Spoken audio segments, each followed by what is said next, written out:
તમારા બધા પાસે જુદા જુદા આકારો છે ભાઈ. કેટલા સરસ તમે જુઓ. વાહ ભાઈ વાહ. બધાને આકારોના માધ્યમથી આપણે કાંઈક નવું શીખવાનું છે, નવું ભણવાનું છે. આકારો દ્વારા જ આપણે નવી નવી વસ્તુ શીખવાની, નવી નવી રમતો રમશું ભાઈ. અંકોની ઓળખ, મૂળાક્ષરોની ઓળખ, ટપકાના ગણન. જોવો તમને બધાને મજા આવી? ખૂબ મજા આવી. આપણે આ આકારોનું સુશોભન કરવાનું છે. શું કરવાનું છે? સુશોભન કરવાનું છે. દિવાલો ઉપર, થાંભલા ઉપર, એટલે આપણે એને જોઈ શકીએ, વારંવાર વાંચી શકીએ, વારંવાર ઓળખી શકીએ, વારંવાર ગણી શકીએ. એના માટે આ સુશોભન માટે, રમત રમવા માટે, લખવા માટે, વાંચવા માટે આ આકારો બનાવ્યા છે. બધા વાંચશો? બધા આનો ઉપયોગ કરશો ભાઈ? બધા કરશો ને?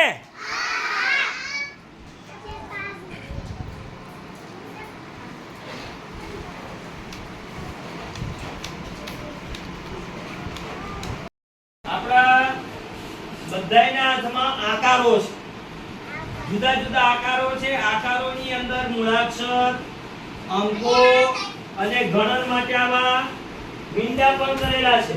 ગણન માટે તો આને કયો આકાર કહીશું આપણે? હે? ત્રિકોણ છે. આ કયો આકાર છે? ત્રિકોણ.